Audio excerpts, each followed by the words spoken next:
जय हिंद प्यारे बच्चों, welcome to Bharat verse classes. कैसे हो बच्चा आप सभी। तो आज 23 सितंबर 2023 को क्लास 12 का हिंदी इलेक्टिव का वीकली टेस्ट लिया गया है। इस वीडियो में हम उसके आंसर की को देखेंगे कि कौन सा इसका विकल्प सही था, आपका स्कोर क्या रहा, आप लास्ट में कमेंट कीजिएगा।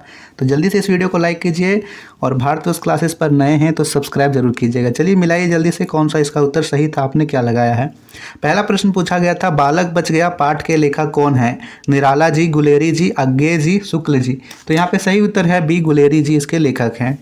घड़ी के पुर्जे पाठ का सार क्या है। धर्म विषयक, बखान या उपदेश करने वालों पर व्यंग, बाल मनोविज्ञान की चर्चा, लोक जीवन में व्याप्त अंधविश्वासी पर व्यंग, उपरोक्त में से कोई नहीं। तो यहाँ पे सही उत्तर है ए, धर्म विशेषक, बखान या उपदेश करने वालों पर यह व्यंग है। उसने कहा था कि कहानीकार कौन है। तीसरा प्रश्न बताइएगा इसमें आपने क्या लगाया है। चंद्रधार शर्मा गुलेरी, जयशंकर प्रसाद, संजीव या सूर्यकांत त्रिपाठी निराला। यहाँ पे सही उत्तर है बच्चा चंद्रधार शर्मा गुलेरी, ए विकल्प बिल्कुल सही उत्तर है, उसने कहा था। अगला प्रश्न है, कंठ रुकता जा रहा है, आ रहा है काल देखो। प्रस्तुत पंक्तियों में काल शब्द का क्या अर्थ है। समय, मृत्यु, ज्योति या पृथ्वी। तो इसका अर्थ है काल यानी मृत्यु, बी विकल्प होगा। सरोज स्मृति नामक संस्मरण गीत के रचनाकार कौन थे। जयशंकर प्रसाद, सूर्यकांत त्रिपाठी निराला, सच्चिदानंद हीरानंद, वात्स्यायन अज्ञेय या मलिक मोहम्मद जायसी। सही उत्तर होगा यहाँ पे बी, सूर्यकांत त्रिपाठी निराला इसके रचनाकार हैं।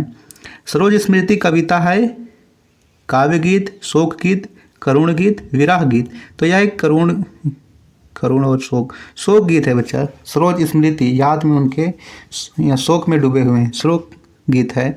सरोज का शैशव कहाँ बीता था। अपने दादी के पास, अपने ननिहाल में, अपने पिता के पास, अपनी बुआ के पास। तो अपने ननिहाल में बीता था, बी विकल्प बिल्कुल सही उत्तर है। निराला अपने हाथों से किसका तर्पण करना चाहता है। अपनी पत्नी का, अपनी बेटी का, अपने माता पिता का, अपने चाचा का। क्या होगा सही उत्तर, अपनी बेटी का, बी विकल्प सही होगा। सच्चिदानंद हीरानंद वात्स्यायन अज्ञेय जी का जन्म कब और कहाँ हुआ था। यहाँ पे आपको बताना है क्या होगा, 7 मार्च 1911, कुशीनगर उत्तर प्रदेश। बिल्कुल सही उत्तर है, बी विकल्प यहाँ पे सही उत्तर होगा।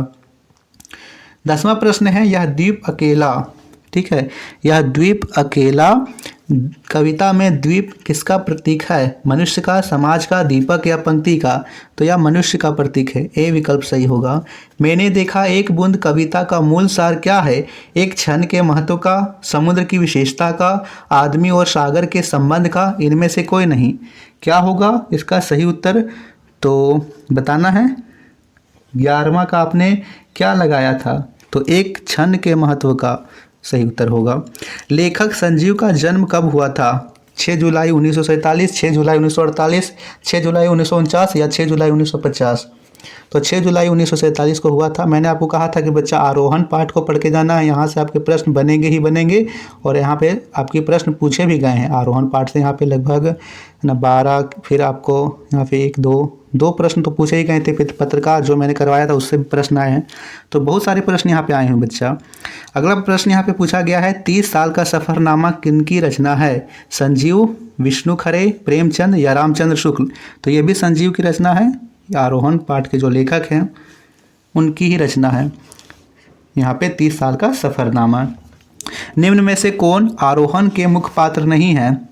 भूप सिंह, रूप सिंह, शैला या संजीव। तो संजीव लेखक है, ना कि यहाँ पे ये पात्र। समाचार लेखन की सबसे उपयोगी और लोकप्रिय शैली कौन सी है। सीधा पिरामिड शैली, संक्षिप्त शैली, कथा खेली शैली या उल्टा पिरामिड शैली। तो उल्टा पिरामिड शैली यहाँ पे सबसे लोकप्रिय और उपयोगी शैली है।